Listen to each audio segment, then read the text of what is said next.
예수님은 우리에게 자신을 나타내시는 분입니다. 우리 17절 말씀 우리 다시 한번 함께 읽겠습니다. 시작. 예수께서 그들과 함께 내려오사 평지에 서시니 그 제자의 많은 무리와 예수의 말씀도 듣고 병고침을 받으려고 유대 사방과 예루살렘과 두로와 시돈의 해안으로부터 온 많은 백성도 있더라. 아멘.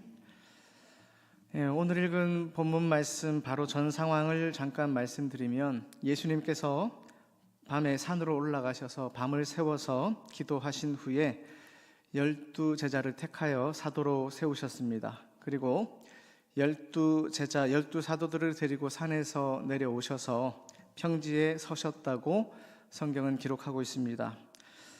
마태복음 말씀에는 예수님께서 산에 올라가 앉으셨다고 기록하고 있는데요, 누가복음에서 말하고 있는 이 평지 역시 같은 장소로 이해할 수 있겠습니다. 예수님께서는 기도하러 산 높은 곳에 올라가셨다가 산 아래쪽에 비교적 낮은 곳으로 내려오신 듯합니다. 아래쪽은 비교적 경사가 완만해서 평지라 말해도 무방하지 않을까 생각합니다. 아무튼 지금 예수님께서 서신 평지는 사람들이 예수님을 잘 볼 수 있고 예수님께 가까이 나아가기 용이한 장소임이 틀림이 없습니다. 그러니까 예수님께서 산에서 내려오셔서 평지에 서신 이유는 예수님을 만나기 원하는 많은 사람들에게 자신을 보이시기 위함이었을 것입니다. 예수님은 자신에게 나아오기를 원하는 자라면 누구든지 나아올 수 있도록 자신을 찾는 모든 자들에게 그들을 만나 주시기 위해서 평지로 내려가셨고 그곳에 서 계셨던 것입니다. 그리고 평지는 그 평지에서 유대 사방으로부터 온 사람들, 예루살렘과 두로와 시돈의 해안으로부터 예수님을 찾아온 많은 백성들이 모여 있었습니다. 17절 말씀에 의하면 그 많은 사람들이 예수님께로 나아갔던 이유는 두 가지였습니다.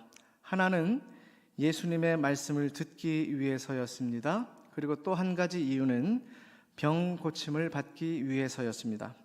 그래서 예수님께 몰려든 그 모든 사람들이 한 가지 행동을 했습니다. 우리 19절 말씀 함께 읽겠습니다. 시작.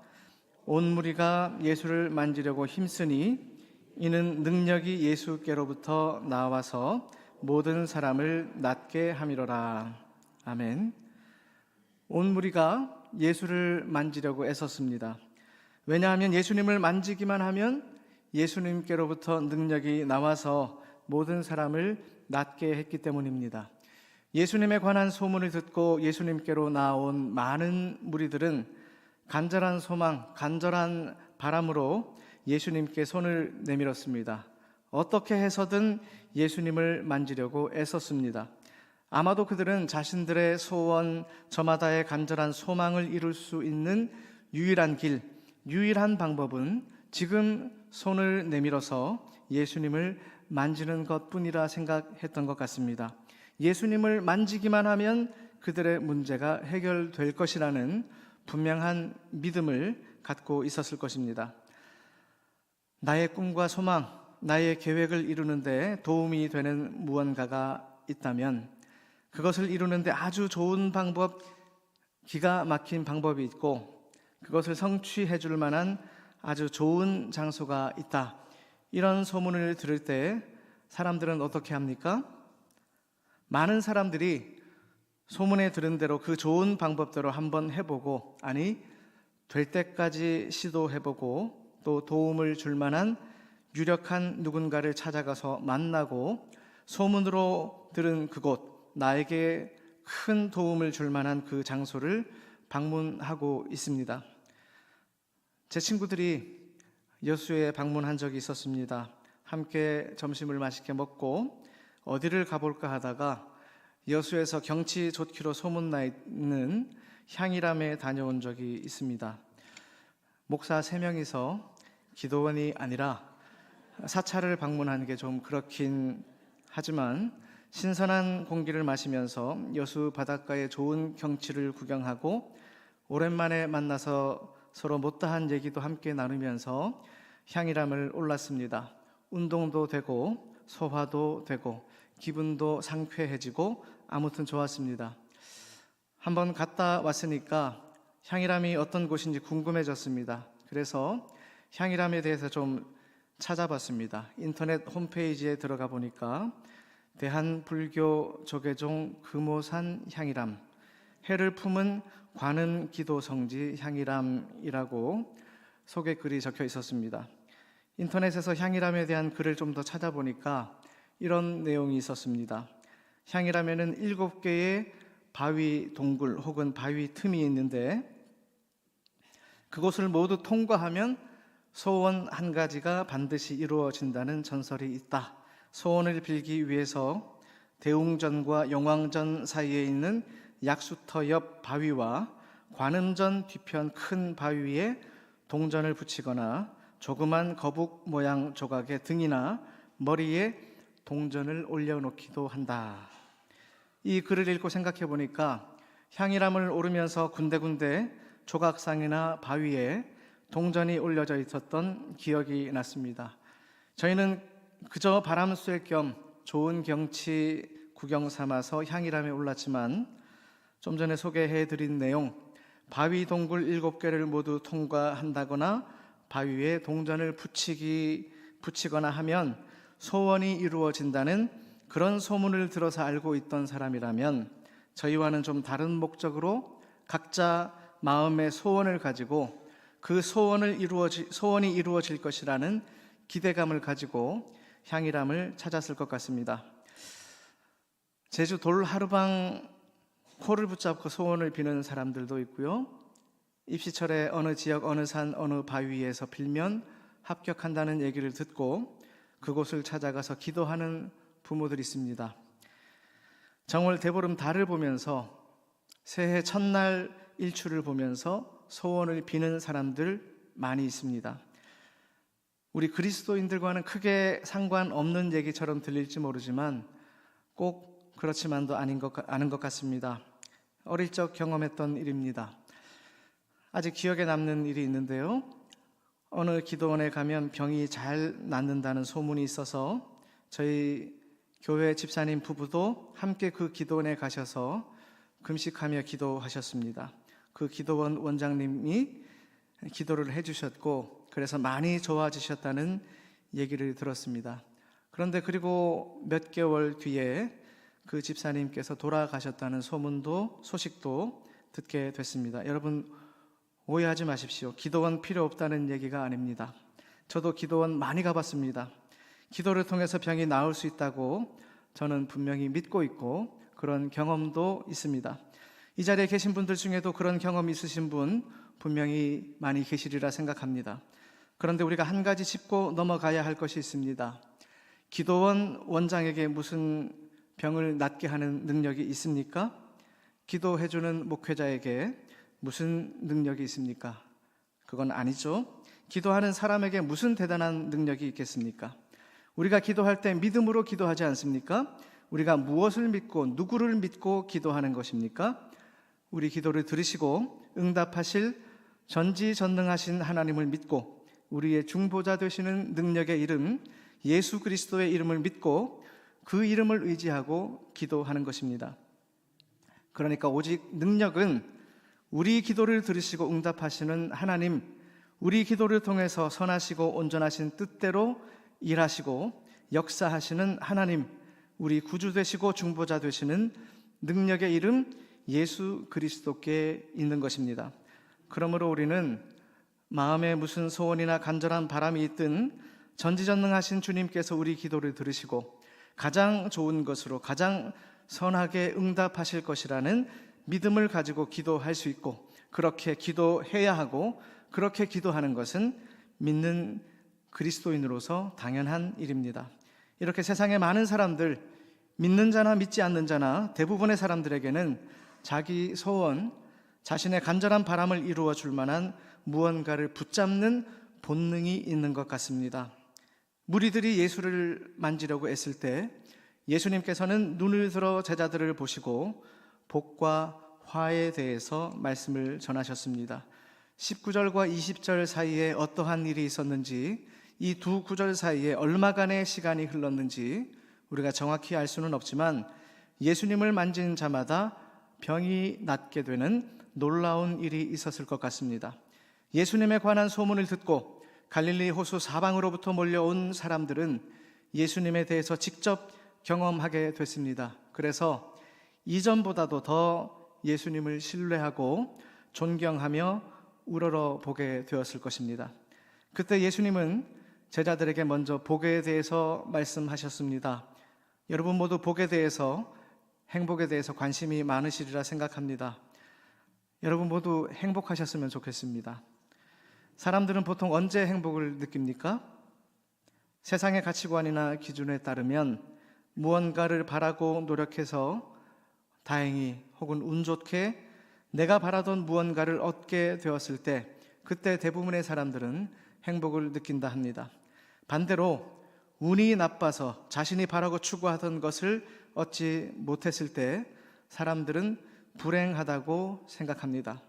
그런데 우리 그리스도인들이 지향하는 행복은 세상의 가치관을 따르는 이런 식의 행복과는 좀 다른 것 같습니다.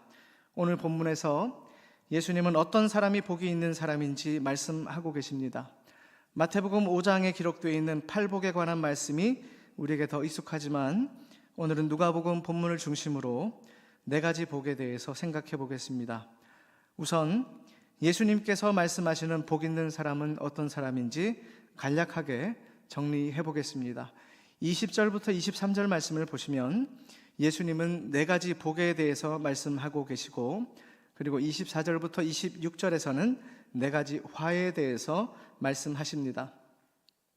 네 가지 화에 관한 말씀은 네 가지 복에 관한 말씀과 정반대되는 내용으로 이해하시면 될 것 같습니다. 첫째로 예수님은 가난한 자가 복이 있다고 말씀하십니다. 우리 20절 말씀 함께 읽겠습니다. 시작.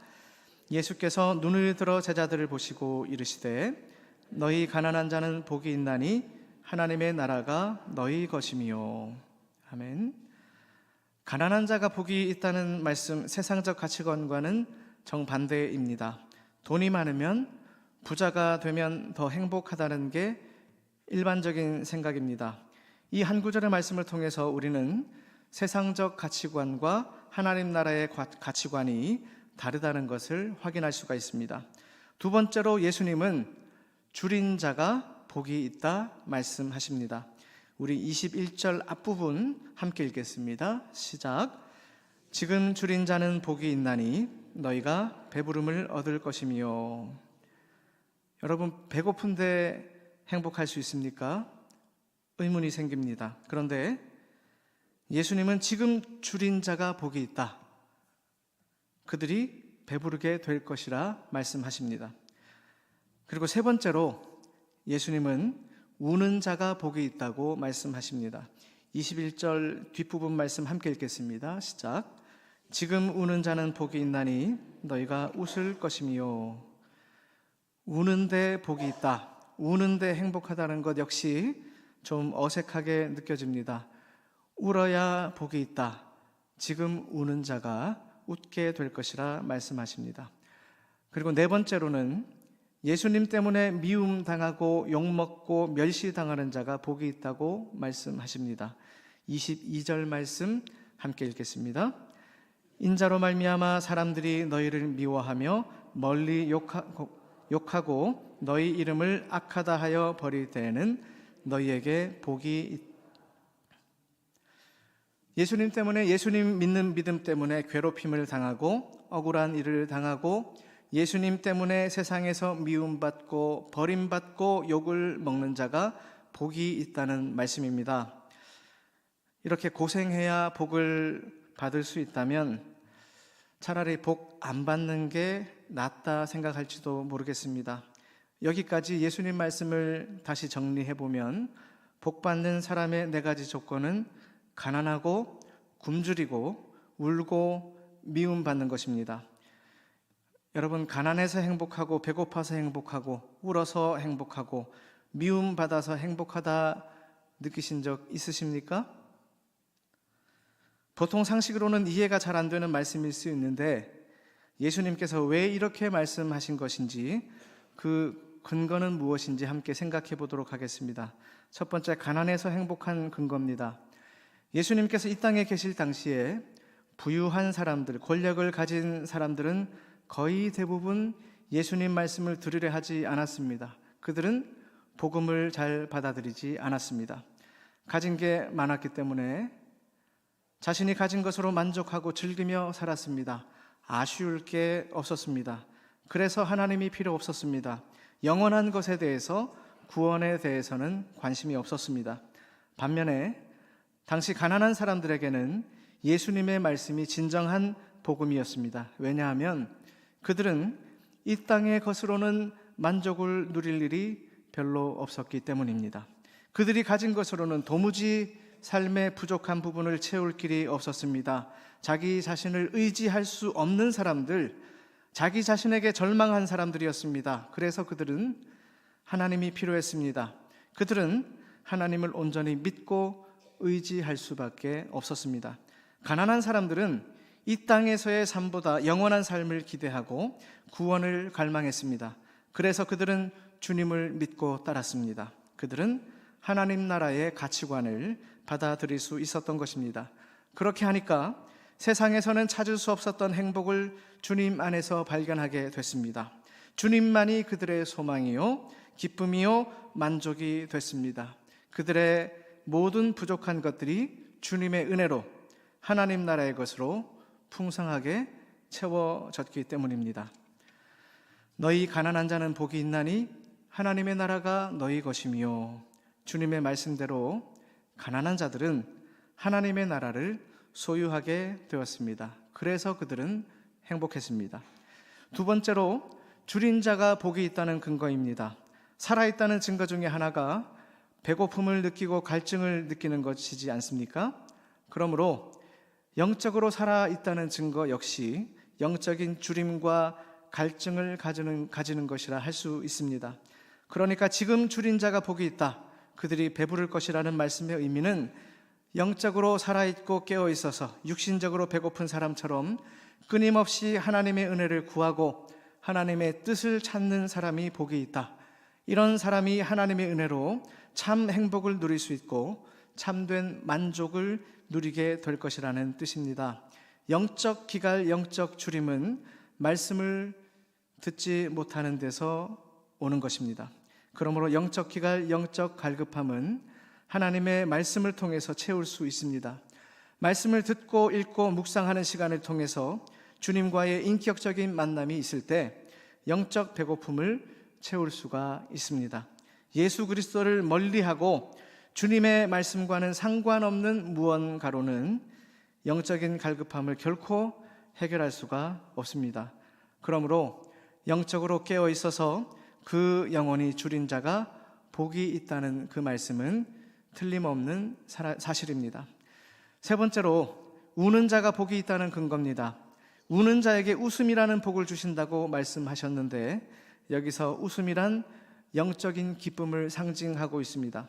로마서에서 사도 바울은 하나님 나라에 대해서 이렇게 말씀합니다.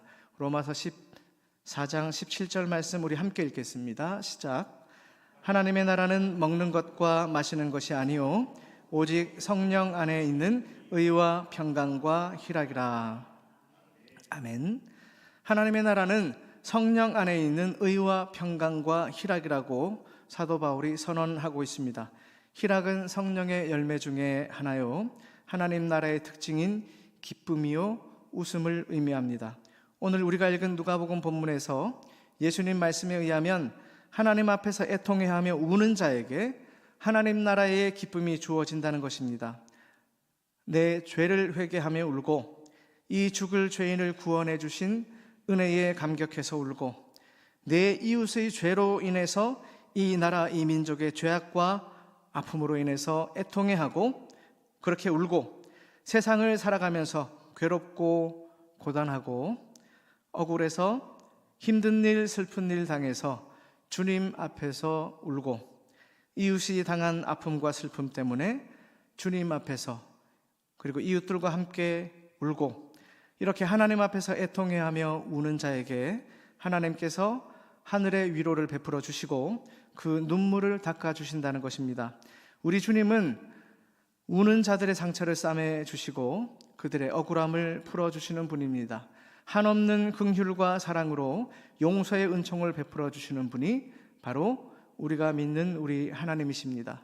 그러므로 하나님 앞에서 애통해하며 우는 자들의 영혼에 성령께서 주시는 웃음꽃이 피어나고 그 마음에 하나님 나라의 기쁨, 즐거움, 희락이 임하게 되는 것입니다.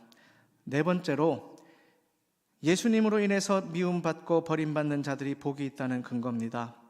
예수님은 이런 자들에게 큰 상이 있을 것이라 말씀하셨습니다. 이 말씀은 당시 예수님의 제자들, 예수님을 따르는 성도들에게 너무나 필요한 말씀이었습니다.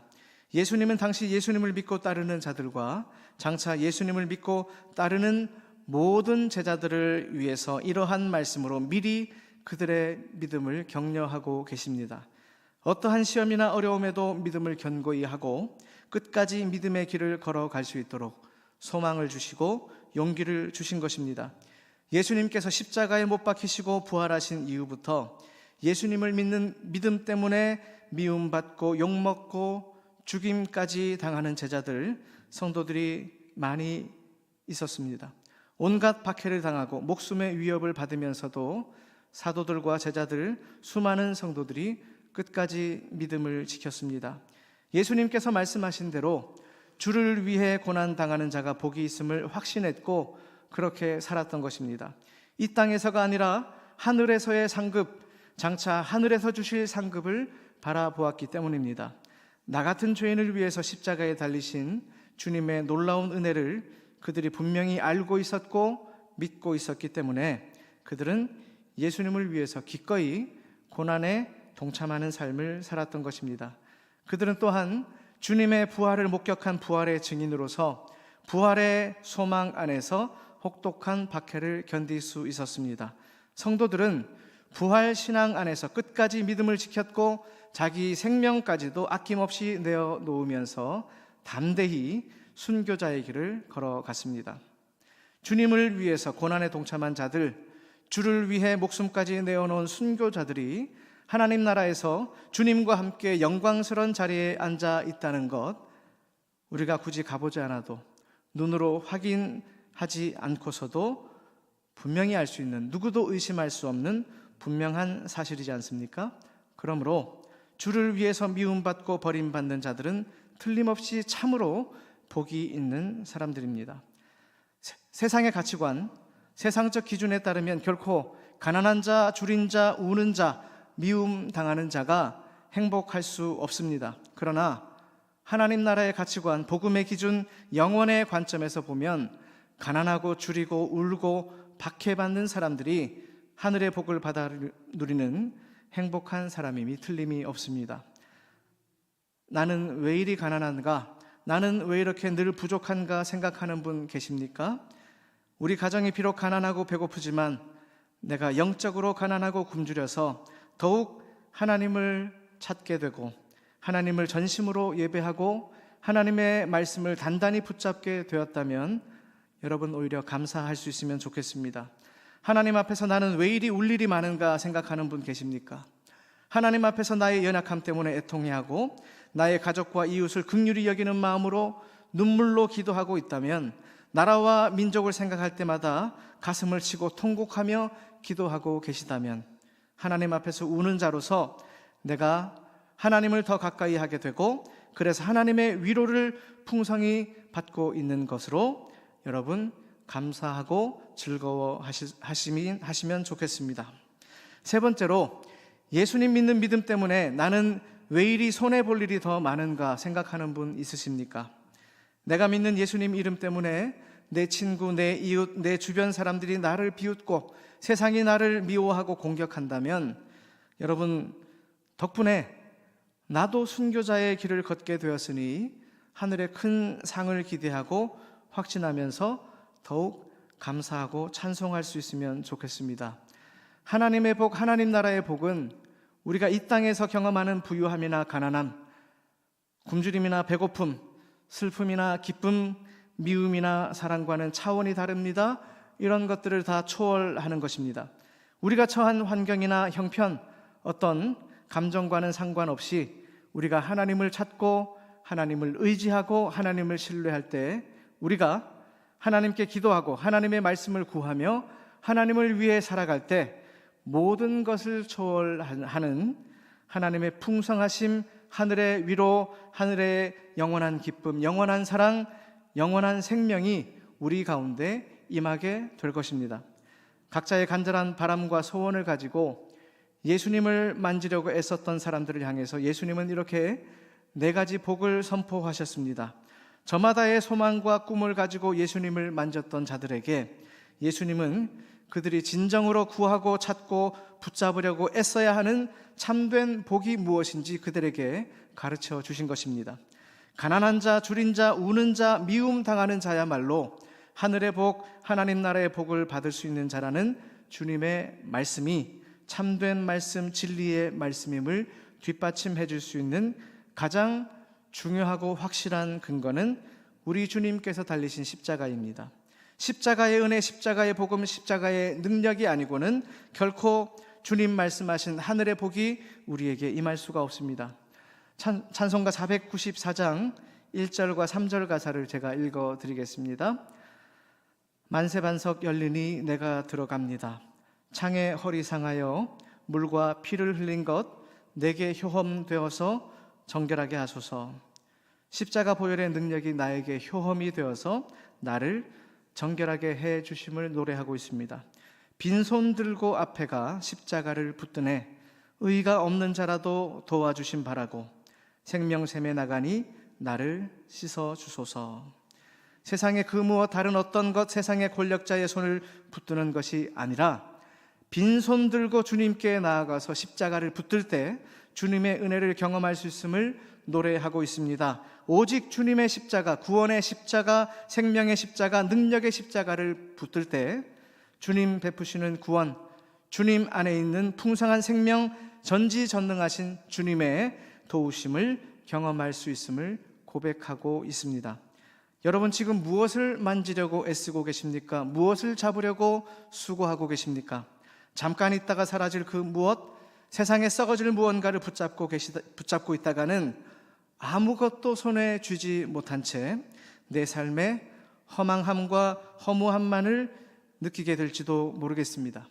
우리가 만지려고 애써야 할 것은 주님의 십자가입니다. 날마다 주님의 십자가를 붙들고 믿음의 길을 걸어가는 우리 모두가 될 수 있도록 애쓰고 노력할 수 있으면 좋겠습니다. 십자가를 단단히 붙들고 주님 앞에서 가난한 자, 줄인 자, 우는 자, 주를 위해 고난당하는 자로 살아가는 우리 모두가 될 수 있기를 소망합니다.